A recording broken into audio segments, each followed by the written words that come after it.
नमस्कार, सगरमाथा प्राइम समाचारमा स्वागत छ। म ज्योति पौडेल। नमस्कार, म पुष्पा श्रीकार्की। सगरमाथा प्राइम समाचार सुरु गरौं अहिलेसम्मका मुख्य समाचारबाट। मेलम्ची खानेपानी विकास समिति बिउत्याउन तयार रहेको प्रधानमन्त्री देउबाको भनाई। मेलम्चीको पानी 12 महिना काठमाडौँ ल्याउने सवालमा सकारात्मक। लुम्बिनी प्रदेशको राजधानी दाङ सार्नुको विकल्प नरहेको प्रदेश अर्थमन्त्री खड्काको अडान। रूपन्देहीका एमाले सांसदहरूको चर्को विरोध। महाकाली नदी अतिक्रमण र दार्चुलामा नेपालीमाथि ज्यादती विरुद्ध भारतलाई नेपालको कूटनीतिक नोट। एक पक्षीय तटबन्ध निर्माणको विरोध। रुसद्वारा युक्रेनमाथि पुनः क्षेपी अस्त्र प्रहार। ऊर्जा तथा भौतिक संरचना लक्षित। कम्तीमा 70वटा क्षेपी अस्त्र प्रहार गरेको युक्रेनको दावी। र कतारमा जारी फिफा विश्वकप फुटबलमा आज राउन्ड अफ 16 का अन्तिम 2 खेल हुँदै मोरक्को र स्पेन तथा पोर्चुगल र स्विजरल्यान्ड भिड्दै।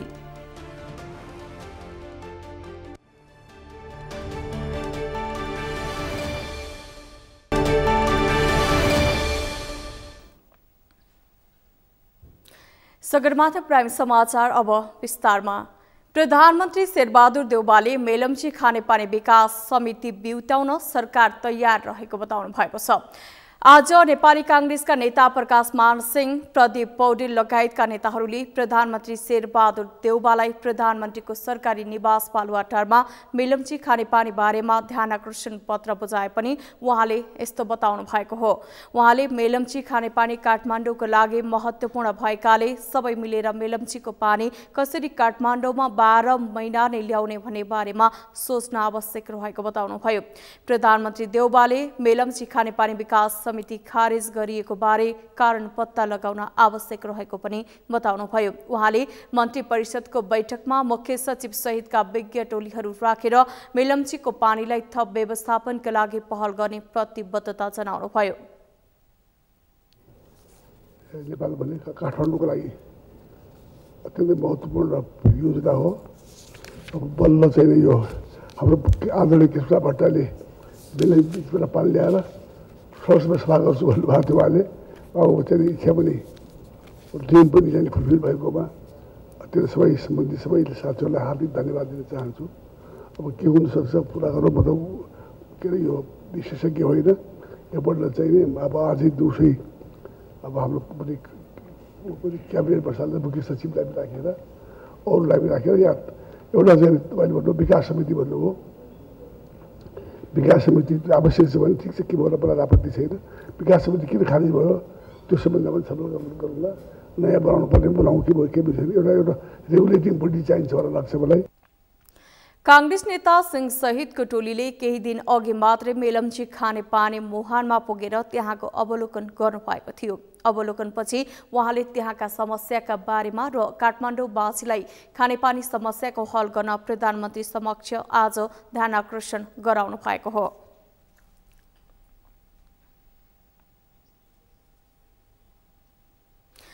नेपाली कांग्रेसका नेता प्रदीप पौडेलले काठमाडौँ महानगरपालिका बाहिरका क्षेत्रमा पनि मेलम्चीको पानी उपलब्ध गराउन माग गर्नुभएको छ। आज प्रधानमन्त्री शेरबहादुर देउबालाई मेलम्ची खानेपानी बारे ध्यानाकर्षण पत्र बुझाउँदै उहाँले काठमाडौँ महानगरपालिका बाहिरका क्षेत्रमा पनि मेलम्चीको पानी पुर्याउने गरी व्यवस्थापन गर्न आग्रह गर्नुभएको हो। उहाँले मेलम्ची खानेपानी आयोजनामा हालसम्म 65 अर्ब भन्दा बढी राज्यको लगानी भइसकेको उल्लेख गर्दै काठमाडौँवासीलाई खानेपानी उपलब्ध गराउने प्रमुख स्रोतको व्यवस्थापनमा राज्यले विशेष जोड दिन आवश्यक भएको बताउनुभयो। सम्माननीय प्रधानमन्त्रीज्यूको म ध्यानाकर्षण गराउन चाहन्छु। 65 अर्ब भन्दा बढी राज्यको लगानी त्यहाँ भइसकेको छ। अब त्यो चाहिँ काठमाडौँलाई खानेपानी उपलब्ध गराउने एउटा प्रमुख विकल्प अथवा स्रोत त्यो हुँदै हो। यत्रो लगानी भइसकेपछि त्यसलाई व्यवस्थित रूपमा सञ्चालन गर्नका निम्ति त्यसको सञ्चालन का निम्ति छुट्टै एउटा मेकानिजम हुन आवश्यक छ। त्यो अब काठमाडौँ आइसक्यो, त्यसैले त्यो नियमित रूपमा चल्छ भनेर त्यसलाई निगरानी नगर्ने स्थिति हुनु हुँदैन। त्यसैले मेलम्ची विकास समितिलाई कायम गरिनुपर्छ। नेता पौडेलले 12 मैदाने मेलम्चीको पानी काठमाडौँ प्रयोग गर्न सकिने गरेर काम हुनुपर्ने बताउनुभयो।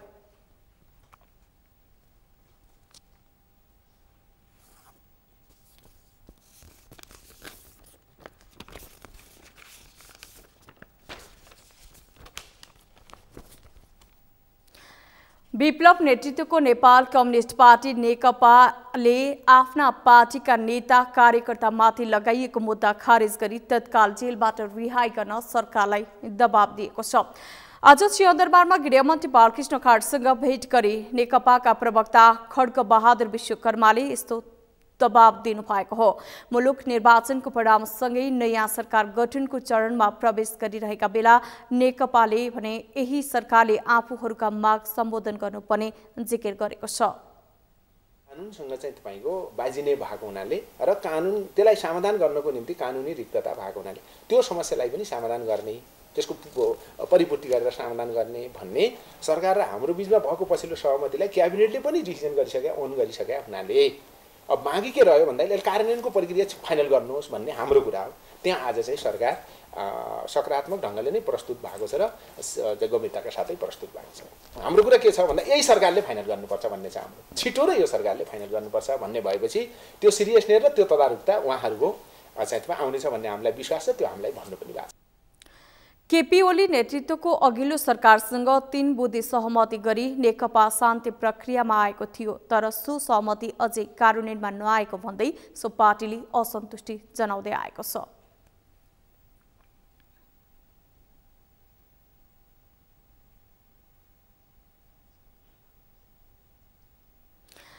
निर्वाचनमा स्पष्ट बहुमत ल्याउने दाबी सहित निर्वाचनमा होमिएको विपक्षी गठबन्धन यति बेला संकटमा परेको छ। जसपाले एमालेसँगको चुनावी तालमेल चुनावका लागि मात्रै भएको भन्दै अभिव्यक्ति दिएपछि एमाले थप संकटमा पर्ने देखिएको छ।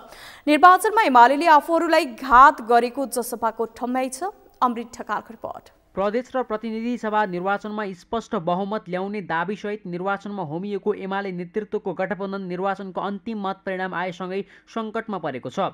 निर्वाचनमा आफूहरू इमान्दार भए पनि एमालेले घात गरेको भन्दै जसपाका कतिपय नेताहरूले सार्वजनिक रूपमै असन्तुष्टि व्यक्त गर्ने गरेका छन्। जसपाका नेताहरूको असन्तुष्टिसँगै एमाले जसपा गठबन्धन फुट्न सक्ने धेरैको विश्लेषण छ।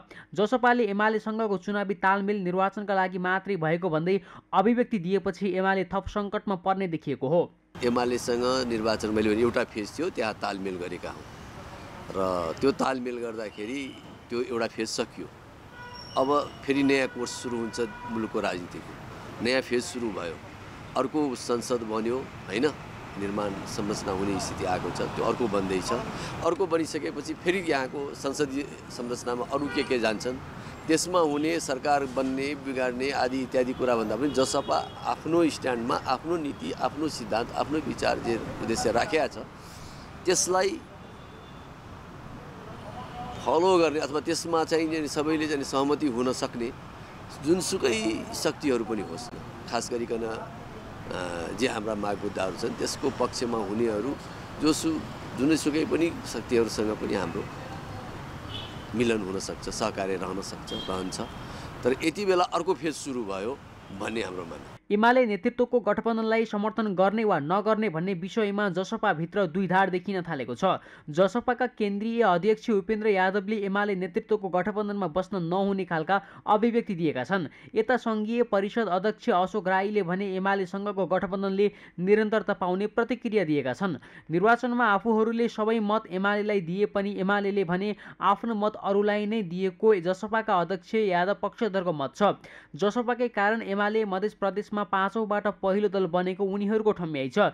यद्यपि एमालेले भने आफूहरूले नै जसपालाई शरण दिएका कारण जसपा यो स्थानमा रहेको प्रतिक्रिया दिएको छ। चुनावको ठिक्क अगाडि गठबन्धनमा हुनुहुन्थ्यो, उहाँहरू सरकारमा हुनुहुन्थ्यो, अनि त्यही सिटको तालमेल बार्गेनिङ नमिले पछाडि अब एक हिसाबले गठबन्धनले काङ्ग्रेसले मूल पार्टी त्यति बेला गठबन्धनको मूल पार्टी काङ्ग्रेस हो लात हानेर चाहिँ बाहिर खेदिसकेपछि अनि त्यस पछाडि एमालेको शरणमा आएर अनि एमालेसँग तालमेल गरेर चुनाव लडिसकेपछि अनि फेरि चुनाव सक्दा नसक्दै उहाँको त्यो अभिव्यक्ति आउनु भनेको एकदमै यो कस्तो भने चुनावी मात्र होइन, यो राजनीतिक बेइमानी हो र तपाईँको चाहिँ एकदम अस्थिर राजनीतिक नेताको अस्थिरताको चाहिँ प्रतिबिम्बित हो र यस्ता अस्थिर नेताहरू रहेसम्म र अस्थिर नेताहरू रहेसम्म दलहरूलाई पनि अस्थिर बनाउँछ र मुलुकलाई पनि अस्थिरतातर्फ धकेल्छ। प्रदेश नम्बर 1 मा एमाले, राप्रपा र जसपाको स्पष्ट बहुमत छ।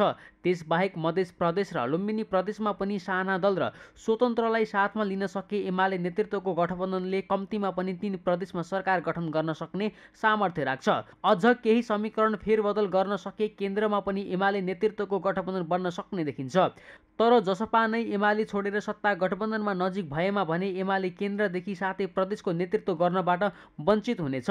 मध्य प्रदेशमा जसपाका नेता उपेन्द्र यादवलाई हराउँदै उदाएका सीके राउतलाई सरकारमा सामेल हुन रोक्नका लागि समेत उपेन्द्रले एमालेसँगको सहकार्य सकिएको अभिव्यक्ति दिएको कतिपयको बुझाइ छ।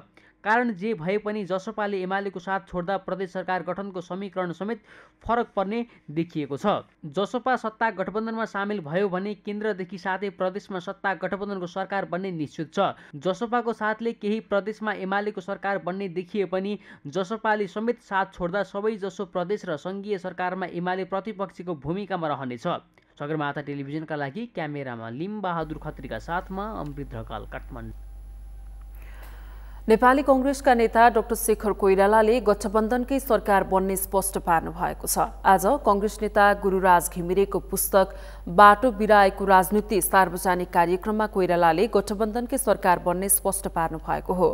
उहाँले यसबारेका धेरै चिन्ता गर्न आवश्यक नरहेको भन्दै गठबन्धन सरकारले आम मतदाताको चाहनालाई सम्बोधन गर्न भने चुनौती रहेको स्वीकार गर्नुभएको छ। कांग्रेसको साख गिर्न नदिने भन्दै उहाँले सुशासनको सवालमा कुनै सम्झौता नगर्ने प्रतिबद्धता समेत जनाउनु भएको छ। राजनीतिक दलहरू नयाँ सरकार गठनको कसरतमा लागेका छन्। राजनीतिक दलमा सत्ताको जोड घटाउ चलिरहँदा आम मानिसमा अबको सरकार कस्तो बन्ला तथा सरकारले कस्ता प्राथमिकता निर्धारण गर्ला भन्ने चासो छ। यसै सन्दर्भमा आज हामीले सगरमाथा जनबोलीमा सर्वसाधारणलाई सोधेका थियौं, अब बन्ने सरकारको प्राथमिकता के हुनुपर्छ? हेरौं उनीहरूको भनाई उनीहरूकै शैलीमा।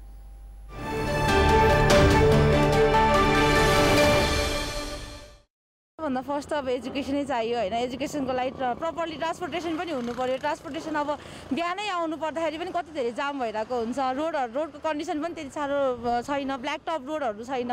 त्यसले गर्दाखेरि हामी स्टुडेन्टहरूलाई बिहानै क्लास हुँदाखेरि चाहिँ अलिक प्रब्लम नै हुने गर्छ। त्यही भएर चाहिँ अब education plus transportation plus road कन्डिसनहरू सबैलाई फोकस गर्नुपर्छ जस्तो लाग्छ मलाई चाहिँ। घरकै कुरा आउँछ होइन। अहिले पनि हामी चाहिँ अब टाइममा नपुग्ने त्यस्तोहरू भयो, अनि हाम्रो कलेजतिर भयो, जबतिर पनि भयो, हामी टाइममा पुगेको हुँदैन। कति खाल्टाखुल्टीहरू हुन्छ, कति यहीँ पनि एक्सिडेन्ट कति भइरहेको हुन्छ होइन। त्योहरू भयो, सडकको कुरा भयो, अनि खानेपानीहरू भयो। नेपालमा चाहिँ यस्तो छ कि धेरै दुर्गम क्षेत्रमा त हेल्थ सेक्टरको मान्छे छ, तर उनीहरूले चाहिँ राम्रोसँग काम गर्न चाहिँ खोजेको छैन, जस कारणले चाहिँ मान्छेले बेसिस निडहरू पनि फुलफिल गर्न पाएको हुँदैन क्या हेल्थ रिलेटेड। अब औषधि छ तर डेट एक्सपायर भएको हुन्छ, जस कारणले उनीहरूलाई अझै इफेक्ट पार्ने भयो। अब सबै सेक्टरमा इक्वली इम्पोर्टेन्ट दिनु चाहिँ मलाई चाहिँ त्यो चाहिँ मोस्ट इम्पोर्टेन्ट जस्तो लाग्छ कि अब न्यू बन्ने सरकारहरूको चाहिँ। जनतालाई आश गरे भने स्वास्थ्य, शिक्षा, रोजगारीको हो। देशमा उत्पादन भएको युवा शक्ति विदेश जानु नपरोस्, सबै यहाँ रोजगारीको व्यवस्था हुनु पर्यो। देशमा भएको भ्रष्टाचारी मामला छ, यो चाहिँ निर्मूलन हुन सक्नु पर्यो। सबैले आवाज उठाइदिनु पर्यो। तपाईँको पत्रकारहरू सबैले पनि राम्रो पक्षमा सबैले चाहिँ आवाज उठाइदिनु पर्यो। त्यही नै हाम्रो नेपालमा उत्पादन भइरहेछ त, राम्रो फालफलहरू उत्पादन भइरहेछ, त्यसलाई सदुपयोग गर्नु दिनु पऱ्यो क्या। अब खालि विदेशी भनेको छ, विदेशबाटै ल्याएको राम्रो भनेको छ, त्यसमा चाहिँ मान्छेले अलिकति नबुझेको जस्तो पनि छ क्या।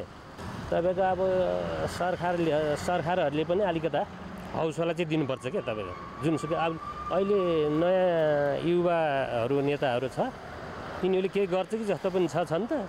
हाम्रो नेपालमै हुने रोजगारी चाहिँ के हुन्छ त? कृषिहरू हुनु कि होइन, कुनै पनि फ्याक्ट्रीहरू हुने के अरे चाहिने हो कि, त्योहरूमा चाहिँ अलिक ध्यान दिनुपर्छ।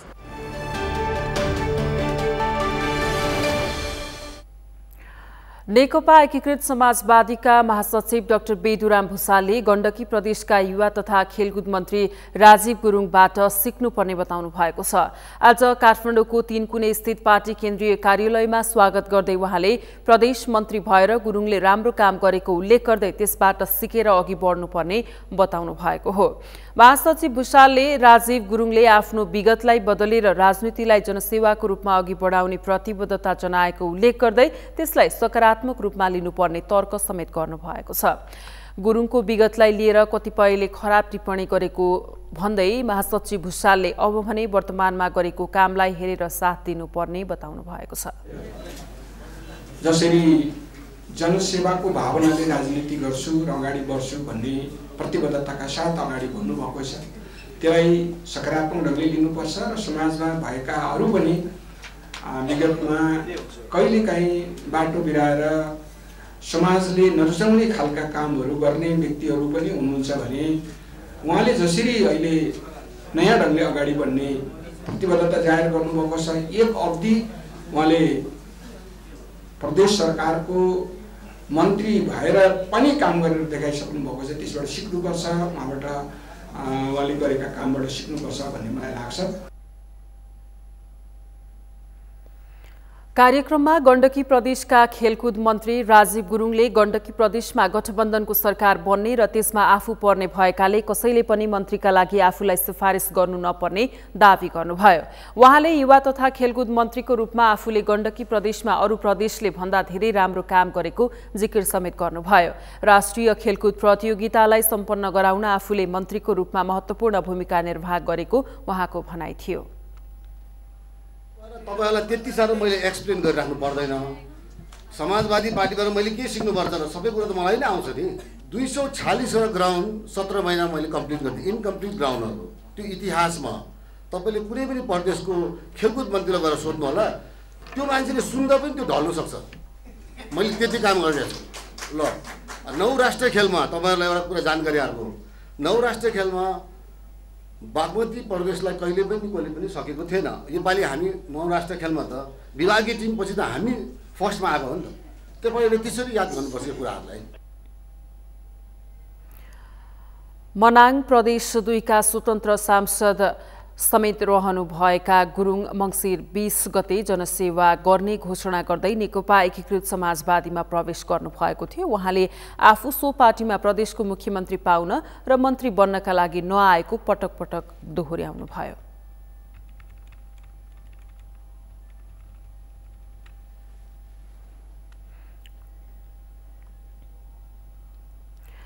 लुम्बिनी प्रदेशका अर्थ तथा सहकारी मन्त्री कृष्णध्वज खड्काले प्रदेशको राजधानी दाङको देउखुरी सार्नुको विकल्प नभएको बताउनु भएको छ।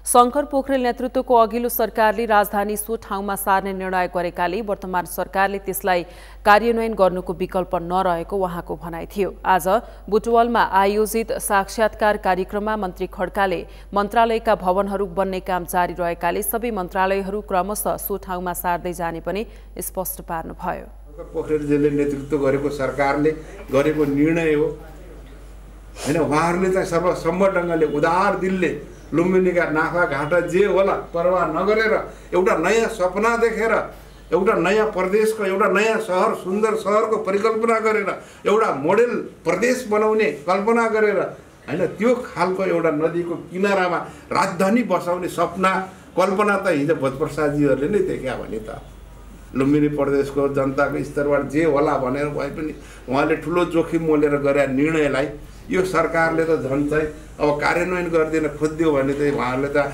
विशेष धन्यवाद दिन पर्ने हो।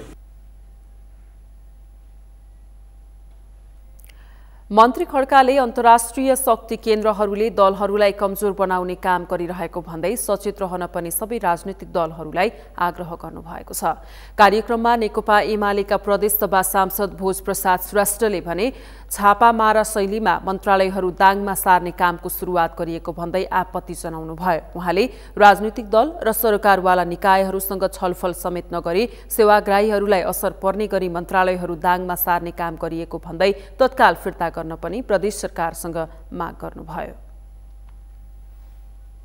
सहमति नगरिकन अब जनताको सेवा गरेरलाई चाहिँ अझै असर पर्ने काम गर्नु गइरहेको सरकारले यो गर्नु नैतिकताबाट पनि एउटा च्युत जस्तो देखिन्छ।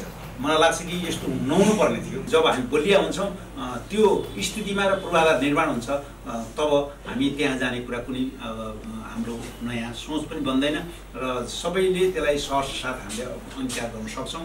आउने सरकारको मानमर्दन गर्ने हिसाबबाट जुन खालको क्रियाकलाप भएको छ यो अशोभनीय कामप्रति फिर्ता लिन म चाहिँ हार्दिक रूपमा म प्रदेशका मुख्यमन्त्री र मन्त्रीज्यू समेतमा अनुरोध गर्न चाहन्छु। प्रदेश सांसद श्रेष्ठले पूर्वाधारको अभावमा जनताले सेवा पाउने काम सहज नहुने भएकाले पनि प्रदेश राजधानी लुम्बिनीबाट अन्यत्र सार्न नमिल्ने जिकिर गर्नुभयो। लुम्बिनी प्रदेशको मुख्यमन्त्री तथा मन्त्री परिषदको कार्यालयको फर्निचर गैराती दाङको देवखुरीमा सार्ने काम गरिएपछि रूपन्देहीमा एमालेका सांसदहरू विरोधमा उत्रिएका छन्।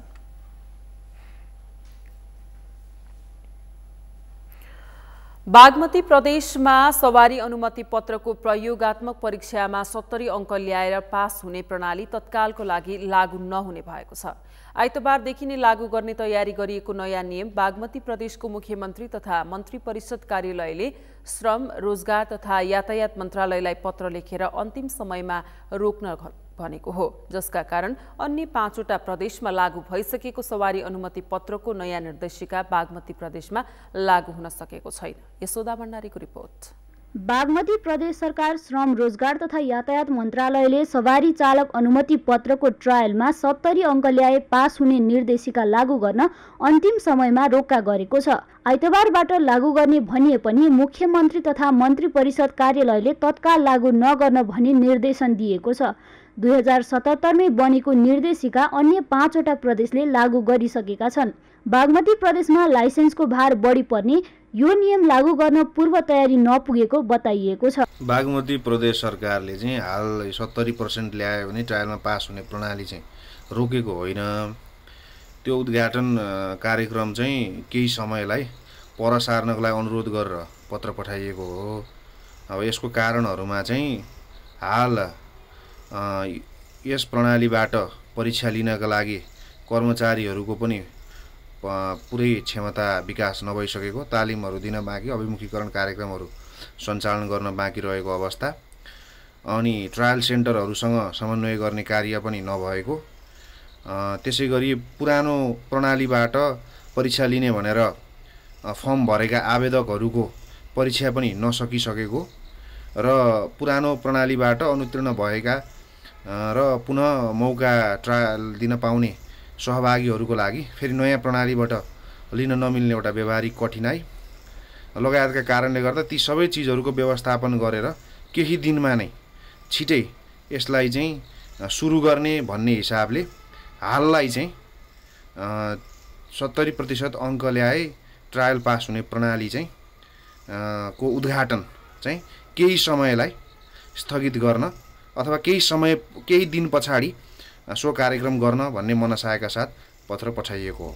भौतिक पूर्वाधार तथा यातायात मन्त्रालय अन्तर्गत यातायात व्यवस्था विभागले सवारी चालक अनुमति पत्र लिने प्रणालीलाई पहिलेको भन्दा केही सहज बनाउने भन्दै 2077 सालमै नयाँ निर्देशिका जारी गरेको हो। उक्त निर्देशिकाले मोटरसाइकल, स्कुटर र मोपेड तथा जीप, कार र भ्यानको लाइसेन्स प्रक्रियालाई केही सहज पारेको छ। ती सवारी साधनको प्रयोगात्मक परीक्षणमा 70 अङ्क ल्याए पास हुने व्यवस्था गरिएको छ। निर्देशिका अन्य प्रदेशले लागू गरिसकेका छन्, तर बागमती प्रदेशमा अझै पनि पुरानै प्रणाली अनुसार कठिन प्रयोगात्मक परीक्षा दिनुपर्ने बाध्यता छ। सेवाग्राहीहरू बागमती प्रदेशले पनि यो प्रणाली लागू गर्दा सहज हुने विश्वासमा छन्। पहिलेको तुलनामा धेरै राम्रो छ हैन। कारण के त भन्दाखेरि जो मान्छे कुनै स्पेसिफिक जुन हाम्रो एउटा क्याटेगोरी छुट्याएको छ नि, एउटा क्याटेगोरीमा मान्छे गलत हुन सक्ला हैन, अनि अर्कोमा फेरि राम्रो एक्सिडेन्ट हुन सक्ला। भनेपछि मान्छेलाई चाहिँ यसरी क्याटेगोराइज गरेपछि एउटामा बिग्रियो भने पनि अर्कोबाट त पास हुन सक्छ नि। त्यो हिसाबले गर्दाखेरि चाहिँ यो यातायात विभागले जुन एउटा चाहिँ नयाँ नियम राखेको छ त्यो एकदम पर्फेक्ट छ। यो नियम चाहिँ मलाई अति उचित लागेको छ। किन पनि भन्दाखेरि सर्वसाधारणहरूले चाहिँ जस्तै साना साना गल्तीहरूलाई पनि कसरी करेक्सन गर्ने भन्ने कुरो थाहा नपाएको अवस्था छ। जस्तै सानो एउटा लाइन छुने अवस्था, त्यसमा पनि कसरी आफूलाई अगाडि बढाउने भन्ने छ। यति कुरामा होपलेस हुनुपर्ने अवस्था छ। अनि यस कारणले गर्दा जस्तै हामी अहिले यतिखेर यातायात व्यवस्था विभागमा छौँ, बाहिर जाने मान्छेहरूको लागि भनेर हामी चाँडै लाइसेन्स निकालिरहेछौँ। कोही विदेशदेखि नि बनाउन आइरहेछ क्या, सानो मिस्टेकले गर्दाखेरि उसले लाइसेन्स पाइरहेको छैन। यसको मतलब 8मा छुने बित्तिकै लाइसेन्स बाइक चलाउनु नपाउने या चलाउनै नजान्ने भन्ने त छैन। सो त्यही कारणले गर्दाखेरि चाहिँ यो उचित छ। तर सकभर चाँडोभन्दा चाँडो अब बागमती प्रदेशले पनि लागू गरिदियो भने या देशैभर पनि पूर्ण विस्तृत रूपमा चाहिँ विस्तार हुन सक्यो भने एकदम राम्रो हुन्छ जस्तो मलाई लाग्छ। यातायात व्यवस्था विभाग यातायात व्यवस्था कार्यालयहरू नयाँ निर्देशिका अनुसार 70 अङ्क ल्याए ट्रायल पास हुने नियम लागू गर्न तयार भए पनि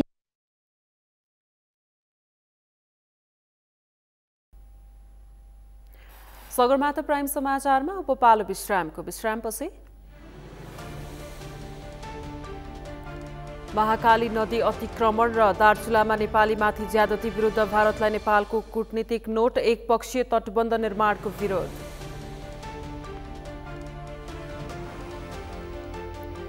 खोलाको मुद्दा टुङ्गो नलाग्दा 12 को बकैया खोलामा आश्रित सुकुम्बासीहरूको चुलो बल्न सकस, दिनभरि माछा मारेर छाक टार्न बाध्य। र कतारमा जारी फिफा विश्वकप फुटबलमा आज राउन्ड अफ 16 का अन्तिम 2 खेल हुँदै मोरक्को र स्पेन तथा पोर्चुगल र स्विजरल्यान्ड भिड्दै।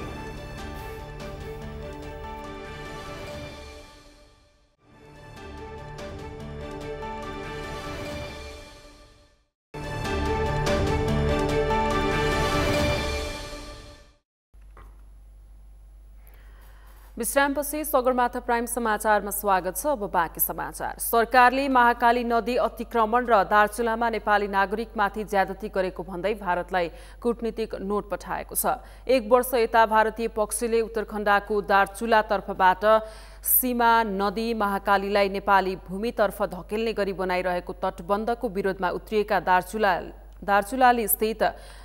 दार्चुला स्थित नेपाली नागरिकमाथि भारतीय पक्षले लगातार आक्रमण गरिरहेपछि परराष्ट्र मन्त्रालयले आज कूटनीतिक नोट पठाएको हो। आज लैनचौर स्थित भारतीय दूतावास मार्फत सो कूटनीतिक नोट नयाँ दिल्ली स्थित विदेश मन्त्रालयलाई पठाइएको परराष्ट्र मन्त्रालयले जानकारी दिएको छ।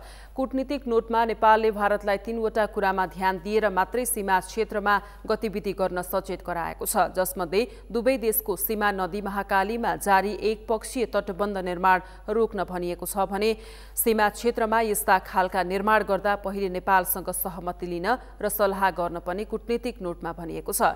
तेस्रो बुँदामा सीमा क्षेत्रको शान्ति व्यवस्था खलबलिने गरी यस्ता घटना हुन नदिन भारतीय पक्ष सचेत हुन पर्ने नेपालको भनाइ छ। यसअघि सोमबार गृह मन्त्रालयले दार्चुलाको सीमा क्षेत्रमा भारतीय पक्षबाट भइरहेको ज्यादती बारेको स्थलगत प्रतिवेदन परराष्ट्र मन्त्रालयलाई बुझाएको थियो।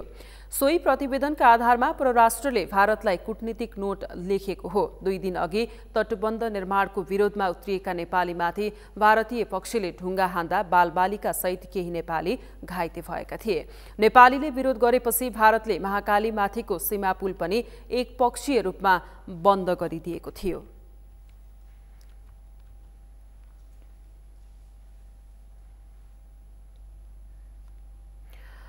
विवाहमा भोज खाएपछि पाल्पाको चिर्तुधारा गाउँमा 80 जना भन्दा बढी बिरामी परेका छन्। पाल्पाको बगनासकाली गाउँपालिका 1 चिर्तुङधारा स्थित बुढाखाण्डे, भालेजी, अमृली, पिपलटुङ, टारडोल र घोरबन्दा गाउँका 80 भन्दा बढी बिरामी परेका हुन्। मंसिर 17 गते शनिबार चिर्तुधारा स्थित एक विवाहमा भोज खाएकाहरू बिरामी परेको चिर्तुङधारा स्वास्थ्य चौकी प्रमुख सीअब नोद प्रसाद बस्यालले जानकारी दिनुभएको छ। घोरबन्दा गाउँका ताराबहादुर गाहा, रिखीराम गाहा, दलबहादुर गाहा, गुणबहादुर गाहा लगायत दर्जन बढी परिवारका सबै बिरामीलाई सोमबार जाँच गरिएको स्वास्थ्य चौकी प्रमुख बस्यालले बताउनुभयो। बिरामी भएकाहरूलाई ज्वरो आउने, पखाला लाग्ने, टाउको दुख्ने, वाकवाकी लाग्ने, वान्ता हुने लगायतका समस्या देखिएको थियो। स्थानीय स्वास्थ्य संस्थामा उपचार गर्दा निको नभएपछि 22 जना बिरामीको तानसेन स्थित युनाइटेड मिसन अस्पतालमा उपचार भएको वडा अध्यक्ष शेरबहादुर राणाले जानकारी दिनुभयो। वडा अध्यक्ष राणाका अनुसार विवाह भएको घरमा गएर भोज खाने प्राय सबै बिरामी परेका हुन्। प्युठान नगरपालिका 6 गुरुङ गाउँबाट जन्ती गएका उनीहरू बिरामी भएका थिए। कतिपयले पानी धमिलो देखिएको र पानीकै कारण पनि हुन सक्ने आशंका गरेका छन्।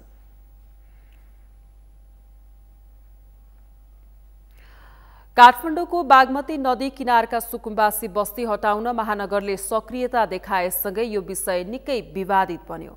यो विषयले विभिन्न क्षेत्र तरङ्गित नै बनाएको छ।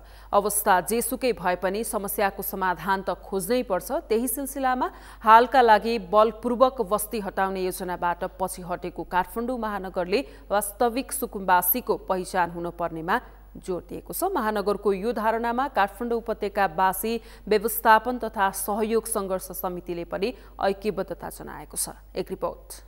मंगलबार समितिले सुकुम्बासीको नाममा भइरहेको राजनीतिको अन्त्य गरी सुकुम्बासीको नाममा भइरहेको दादागिरीको अन्त्य हुनुपर्ने बताएको हो। समितिले सुकुम्बासीको खोल ओढेर तथा राजनीतिक दलहरूको छत्रछायामा हतियार बोकेर हिँड्न नमिल्ने भन्दै महानगरले गरेको काम सही भएको जनाएको छ। काठमाडौँ महानगरपालिकाको कार्यालय अगाडि प्रदर्शन गर्दै समितिले सही सुकुम्बासी पहिचान हुन नसक्दा उपत्यकाको नदी किनारका क्षेत्र लथालिङ्ग भएको बताएको छ। जसरी अस्ति जुन हिसाबमा गतिविधि भयो त्यो चिजमा हाम्रो एकदमै खेद परेको छ। हामीले के भनेको छौँ भन्दाखेरि सुकुम्बासीको नाममा जसरी दादागिरी अस्ति भयो यो चिज एकदम गलत भएको छ। हामीले कसो भन्दाखेरि सुकुम्बासीको तथ्याङ्क सङ्कलन गरेर सच्चा सुकुम्बासीले व्यवस्थापन हुनैपर्छ।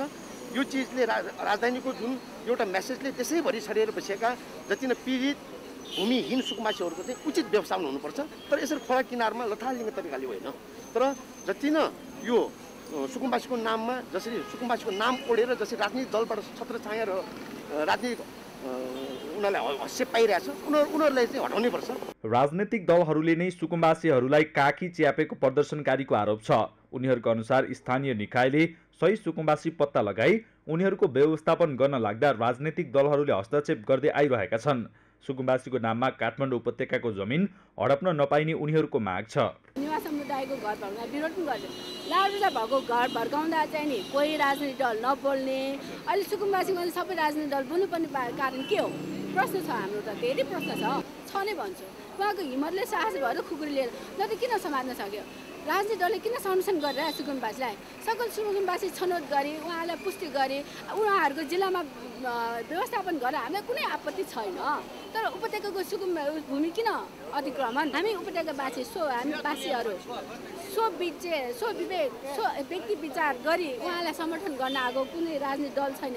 सुकुम्बासीको सही व्यवस्थापन हुनुपर्ने तर हुकुम्बासीहरूलाई हटाउन आवश्यक रहेको प्रदर्शनकारीहरूले बताएका छन्। राम्रा कामका लागि उपत्यकाका जनताले सधैँ समर्थन गर्ने भन्दै सरकार र राजनीतिक दलहरूको हस्तक्षेप भइरहे आन्दोलन थप चर्काउने उनीहरूले चेतावनी दिएका छन्।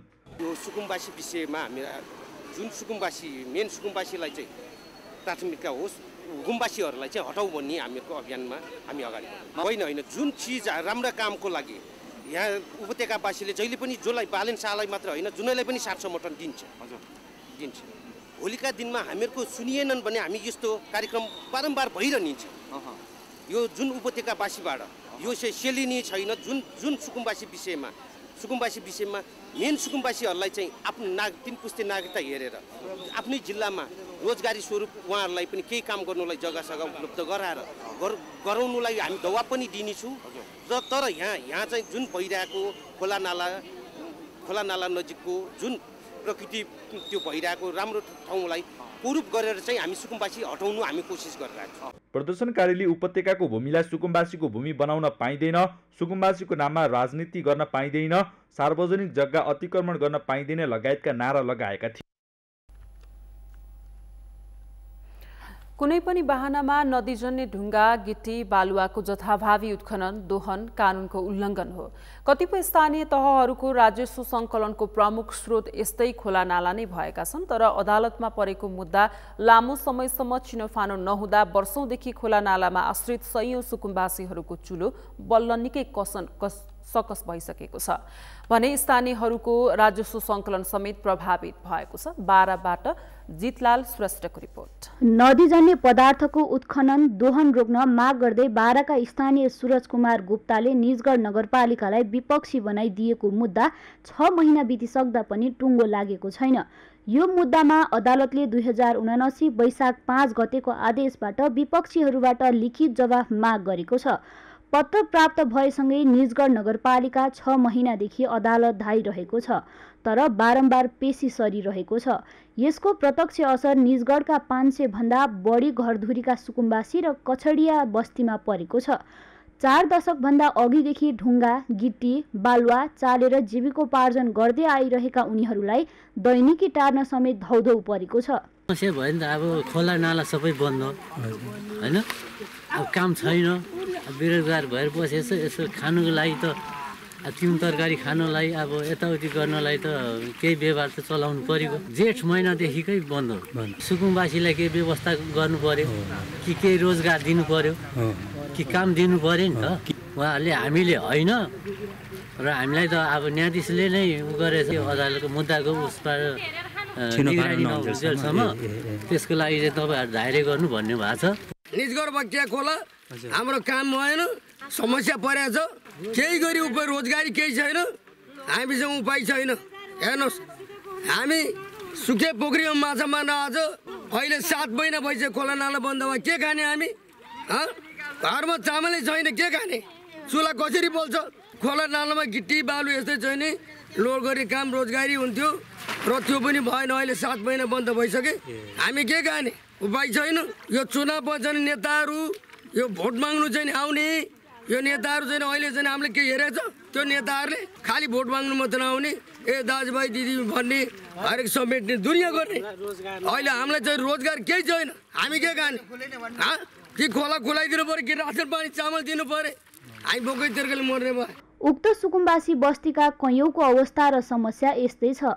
खोलामा काम नहुँदा पसलेले उधारो समेत दिन छोडेको उनीहरूको दुखिएसो छ। हामीले के गरी खाएको होला र कसरी खाएको होला र हामीलाई थाहा छ। खाने नै छैन, पैसा कामै छैन, हामी खोलामा गर्थ्यौँ, त्यो खोला पनि छैन, बन्द भयो। जेला पनि हामीले पाउँदैन। हेर्नुहोस्, अनि हामी चाहिँ के गरी खाने होला, कहाँ जाने होला त? हामी 24 सालदेखिको हाम्रो बसोबास यही हो। हामी अब बुवाहरूको पालादेखिको हामी खेती चाल्थ्यौँ होइन। अहिले कस्तो रोजगारी पाइरहेको छैन, कति दुःख पाइरहेको छ। हामी के खाने? बस्ने घरमा खर्च छैन। खोला नालामा काम गर्न गयो, पुलिसले लखाट्ने, अनि नगरपालिकामा गयो, उसलाई भन्नु भन्ने।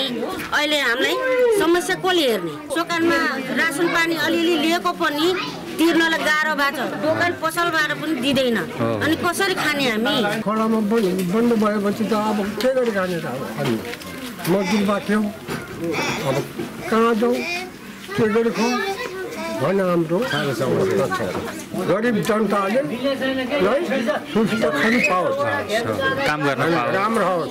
नगरपालिका अनि त्यहाँ सुरेशपुरीलाई भन्यो हामीले के मेयर साहब हामीले के गरेको यस्ता यो खोला किन बन्द गर्दै भन्दाखेरि हामीले होइन जिल्लाबाट गरेको हो। अब यो जिल्लाबाट गरेछ, हामीले गर्नु मिल्दैन, गरिबले के खाने, के कारणले गरे भन्दाखेरि अब हामीले गरेन, अब हामी सबैलाई घाटा छ। अर्को आदेश नआएसम्म निजगढ नगरपालिकामा रहेको बकैया र धनसार खोलाबाट समेत नदीजन्य पदार्थ निकाल्ने काम ठप्प भएको छ। जुन निषेधाज्ञा छ त्यसको विरुद्धमा कानुनी रूपमा प्रतिवाद गर्ने गरी हामी कानुनी रूपमा लगातार गयौँ। निषेधाज्ञा क्यान्सल हुनुपर्छ भनेर गयौँ, बदर हुनुपर्छ भनेर गयौँ, त्यो हुन सकेन। नसकेपछि अब मुद्दा चाहिँ पुरै टुङ्गाउने प्रक्रियामा चाहिँ लामो समय चाहिँ केले गर्दाखेरि रोकियो भन्दाखेरि मुद्दा अब बेन्च तोक्दाखेरि गोला प्रथाबाट तोकिने र एकचोटि मुद्दा हेरिसकेको श्रीमानले फेरि दोहोऱ्याएर त्यो मुद्दा हेर्न नमिल्ने जुन अहिले कानुनी जुन प्रक्रिया छ त्यो कारणले गर्दाखेरि चाहिँ बारम्बार बेन्च बसेर पनि हाम्रो पेशी तोकिएर पनि हेर्न नमिल्ने भनेर चाहिँ 6-7 पटक नै यो मुद्दा चाहिँ हेर्न नमिल्नेको बेन्चमा परेको अवस्था छ।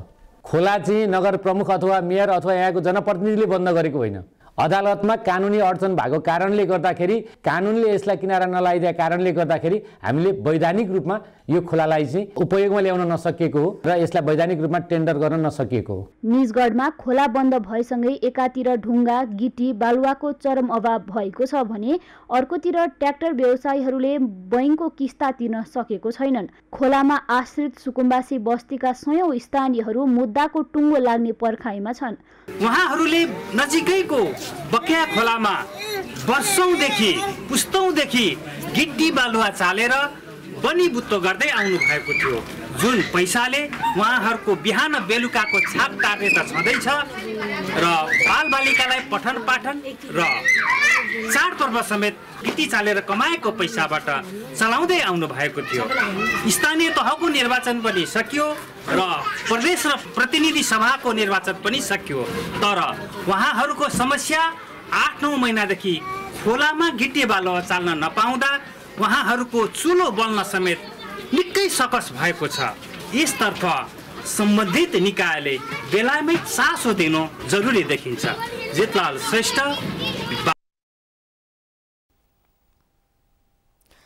ललितपुर स्थित चक्रपथ सँगैको ग्वारको चोकमा सवारी साधन चल्ने मुलुककै पहिलो फ्लाइओभर बन्ने भएको छ। सवारी साधनको आवत जावत चुस्त दुरुस्त पार्न सरकारले ग्वारको चोकमा अन्तर्राष्ट्रिय मापदण्डको 6 मिटर उचाइको फ्लाइओभर बनाउन लागेको हो। सडक विभागका अनुसार शुक्रबारदेखि निर्माण सुरु गरिने फ्लाइओभरको डिजाइन लगायतका आवश्यक सबै पूर्व तयारी भइसकेको छ। कस्तो बन्दैछ त नेपालकै पहिलो फ्लाइओभर? मेनुकालम सालको रिपोर्ट। ललितपुर स्थित ग्वारको चोकमा सवारी साधन गुड्ने मुलुककै पहिलो फ्लाइओभर निर्माण हुँदैछ। बढी सवारी जाम हुने यस क्षेत्रमा सवारी आवागमन सहज बनाउन फ्लाइओभर बनाउन लागि हो। सडक विभागका अनुसार फ्लाइओभरका लागि विस्तृत योजना प्रतिवेदन DPR लगायतका आवश्यक सबै पूर्व तयारी भइसकेको हुँदा शुक्रबारबाट काम सुरु गरिनेछ। फ्लाइओभर अन्तर्राष्ट्रिय मापदण्ड अनुसार 6 मिटर उचाइमा बन्नेछ। सबै प्रकारका सवारी साधन आवत जावत हुन सक्ने यो फ्लाइओभर 4 लेनको हुनेछ। DPR अनुसार निर्माण पछि ग्वारको चोकमा चक्रपथका सवारी साधन फ्लाइओभर भएर आवत जावत गर्नेछन् भने पाटन ग्वारको मङ्गलबजार लगायतका ठाउँबाट आउने सवारी साधन फ्लाइओभरको मुनिबाट चल्नेछन्। सडक विभागका अनुसार फ्लाइओभरको कुल लम्बाइ 455 मिटर हुनेछ। फ्लाइओभरको ग्राउन्ड क्लियरेन्स 6 मिटरको राखिनेछ। सो फ्लाइओभरको उचाइ 5.5 मिटरको हुनेछ। पहिलो काम भनेको फेब्रिकेसनको काम हो। फेब्रिकेसन हाम्रो चाहिँ यो डिजाइन चाहिँ तपाईँको ओभरपास हो। यसमा एउटा 35 मिटर चाहिँ स्पानको ब्रिज छ जो चाहिँ सुपरस्ट्रक्चर सबै प्रिकास्ट गर्छौँ हामी भन्नाले यार्डमै गर्छौँ। पहिले तयार गरेर राख्छौँ त्यसलाई। प्लस चाहिँ कङ्क्रिट फेसिङ चाहिँ MSC वाल भन्छौँ हामी त्यसलाई।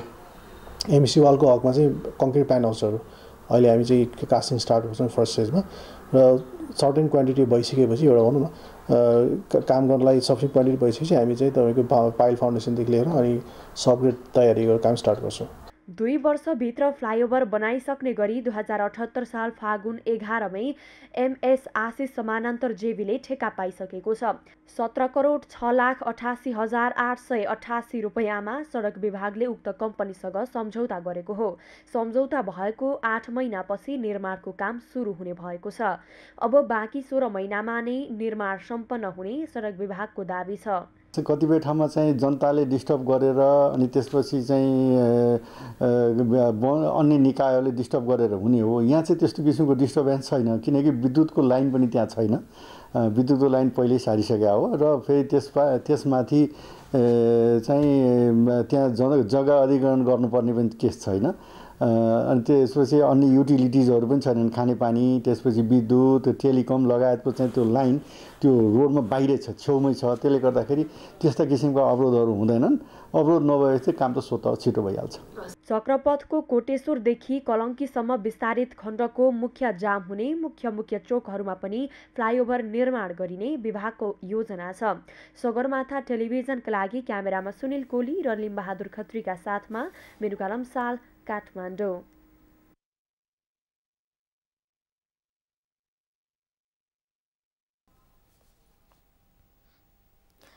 पटक पटकको सार्वजनिक सूचना अटेर गरेको भन्दै इन्द्रुवा नगरपालिका कार्यालयले आजबाट अतिक्रमित सडक पेटी खाली गराउन सुरु गरेको छ। 35 दिने र अन्तिम पटकको 3 दिने सूचना जारी गर्दा समेत सडक पेटी खाली नगरेको भन्दै नगरपालिकाको टिम नै डोजर लिएर सडकमा निस्किएको हो। व्यापारी र केही स्थानीयको अवरोधका बीच नगरपालिकाको टोलीले अतिक्रमित सडक पेटी र सडकमा बनाइएका टहरा हटाउन थालेको छ। नगर सफा राख्ने कार्यमा नगरवासीको साथको अपेक्षा गरेको पनि नगरपालिकाले जनाएको छ।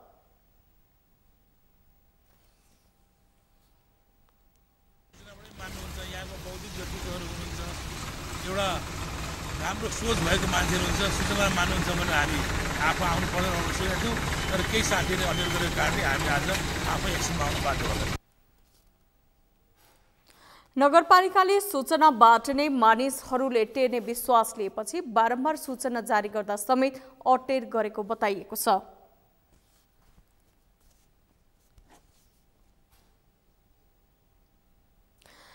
कोका-कोला फाउन्डेसनको आर्थिक सहयोगमा क्रिएसनले मनमोहन कार्डियोथेरासिक भास्कुलर तथा ट्रान्सप्लान्ट सेन्टरमा अक्सिजन प्लान्ट स्थापना गरेको छ। कोका-कोला फाउन्डेसनको आर्थिक सहयोगमा क्रिएसनले त्रिभुवन विश्वविद्यालय शिक्षण अस्पताल महाराजगञ्जमा रहेको मनमोहन कार्डियोथेरासिक भास्कुलर तथा ट्रान्सप्लान्ट सेन्टरमा अक्सिजन प्लान्ट स्थापना गरेको हो। यसै सन्दर्भमा स्वास्थ्य तथा जनसङ्ख्या मन्त्रालयकी सचिव देवकुमारी गुरागाईले रोग पत्ता लगाउन र त्यसको उपचार गर्नमा अत्याधुनिक उपकरण, भौतिक पूर्वाधार र दक्ष जनशक्तिको आवश्यक पर्ने बताउनुभयो।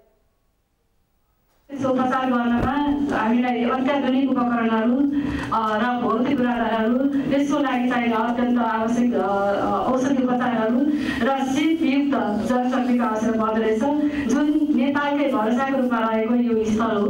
मैले यो 2-3वटा युनिटहरू भएकोले, मैले 4-5वटा युनिटै भएकोले मैले यो नाम भन्न चाहिनँ। टिचिङभित्र भनेपछि नेपालको सबै जनताको विश्वासको भरोसाको केन्द्र हो। यसलाई अझ यसको साथ कायम राख्दै अझ प्रगति गर्दै जान सकियोस्। धेरै धेरै शुभकामना दिन चाहन्छु। उक्त अक्सिजन प्लान्टबाट एक पटकमा 50 जनासम्म बिरामीलाई सेवा दिन सकिने गरी प्रति सेकेन्ड 240 लिटर अक्सिजन उत्पादन गर्न सकिने बताइएको छ।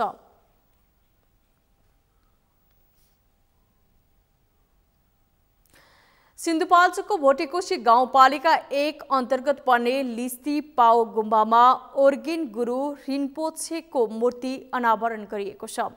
बौद्ध विद्वान गोन्ज्याङ छोक्टे रिन्पोछेले आज एक धार्मिक अनुष्ठानका बीच ओर्गेन गुरु रिन्पोछेको मूर्ति अनावरण गर्नुभएको हो।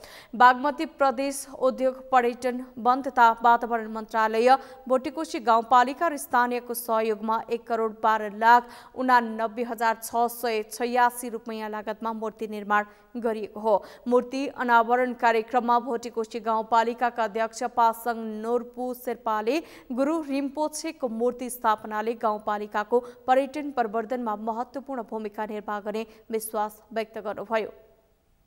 त्यसो भने उहाँको यो पर्यटकीय हिसाबले पनि धार्मिक स्थलहरू भोलि अब यो निर्माणहरू यस्तो हुँदै गर्दा पर्यटकीय क्षेत्र पनि बढ्दै जान्छ। अरू ठाउँबाट पनि यो भोटेकोशीको पहिचान के त भन्दाखेरि के पाउँछ त भोटेकोशी गाउँपालिका जाँदा भन्दाखेरि हामीले यस्तै मूर्ति, ठुल्ठुलो मूर्तिहरू, शिवको मूर्ति पनि हामीले निर्माण गरे। अस्ति भर्खरै तातपानी धारामा तपाईँले देख्न सक्नुहुन्छ। यो सँगै माथि भैरव कुण्ड सँगसँगै यो इत्यादि कुराहरू यो भोटेकोशी गाउँपालिकामा तपाईँहरूले पाउनुहुन्छ। कार्यक्रममा नेपाली कांग्रेस सिन्धुपाल्चोक जिल्ला उपसभापति दोर्जे लामाले 5वटै गाउँको केन्द्रमा गुम्बा रहेको हुँदा गुरु रिन्पोछेको मूर्तिले बौद्ध धर्मावलम्बीहरूको पहिचान र संस्कृति जोगाउन सहयोग पुग्ने बताउनुभयो। फेरि हामी अहिले के अरे गुम्बाको निम्ति सबैजना गयौँ अनि विशेष गरी यो गाउँपालिका अध्यक्षको पहलमा चाहिँ अहिले 5 करोड शहरी विकास मन्त्रालयबाट बजेट छुटाउनु भएको छ। हामी लगभग 2 वर्षमा हामी यो कम्प्लिट गर्छौँ। त्यसै गरी यो गुम्बा मात्र नभएर यहाँ चाहिँ यो भेगको यो 5 गाउँ जस्तो कि अब दुङना, यो ताङलाङ, छङसिङ, गिप्चे, लिस्ती, धारापानी गुम्बा त भइहाल्यो नै। यो सबै 5 गाउँकै चाहिँ यो केन्द्रीय गुम्बा भएको कारणले गर्दा यहाँ गुम्बाको एकदमै आवश्यकता छन्। त्यस कारणले गर्दा हाम्रो यहाँ मर्तो पर्तो हरेक कुरामा चाहिँ यहीँको लामाहरू जानुहुन्छ। गुरु रिन्पोछेको मूर्ति अनावरण कार्यक्रममा लाम नाच प्रस्तुत गरिएको थियो। मूर्ति निर्माणका लागि सहयोग गर्ने दाताहरूलाई सम्मान समेत गरिएको थियो। समाचारमा पालो भएको छ विश्रामको। विश्रामपछि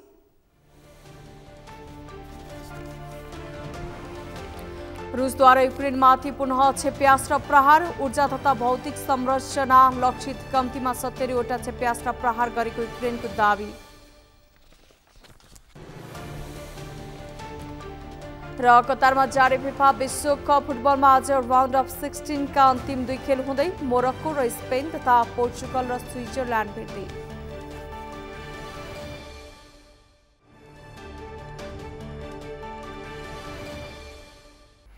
खेल समाचारसँगै हामी सगरमाथा प्राइम समाचारको अन्तिममा छौं। अन्त्यमा मुख्य समाचार पुनः एकपटक।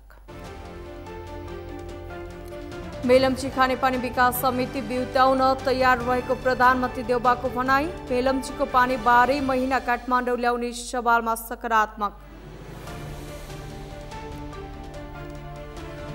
लुम्बिनी प्रदेशको राजधानी दाङ सार्नुको विकल्प नरहेको प्रदेश अर्थमन्त्री खड्काको अडान। रूपन्देहीका एमाले सांसदहरूको चर्को विरोध।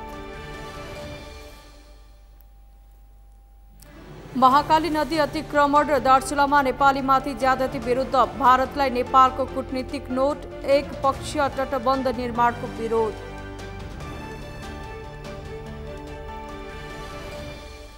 रुसद्वारा युक्रेनमाथि पुनः क्षेप्यास्त्र प्रहार। ऊर्जा तथा भौतिक संरचना लक्षित कम्तीमा 70 वटा क्षेप्यास्त्र प्रहार गरेको युक्रेनको दावी।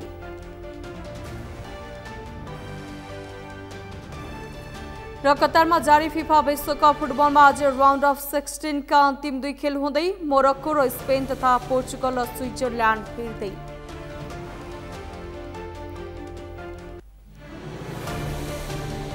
हवस् त सगरमाथा प्राइम समाचार अहिलेलाई सक्यो। तपाईँ समाचार बुलेटिनका साथै सगरमाथा टेलिभिजनका सम्पूर्ण कार्यक्रम www.sagarmatha.tv मा पनि पढ्न र हेर्न सक्नुहुनेछ। साथै युट्युबमा youtube.com/sagarmatha.tv नेपालमा हेर्न सक्नुहुनेछ। तपाईँ हामीलाई फेसबुकमा पनि facebook.com/stv नेपालमा फलो गर्न सक्नुहुनेछ।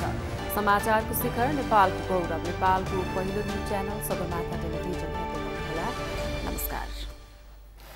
नमस्कार।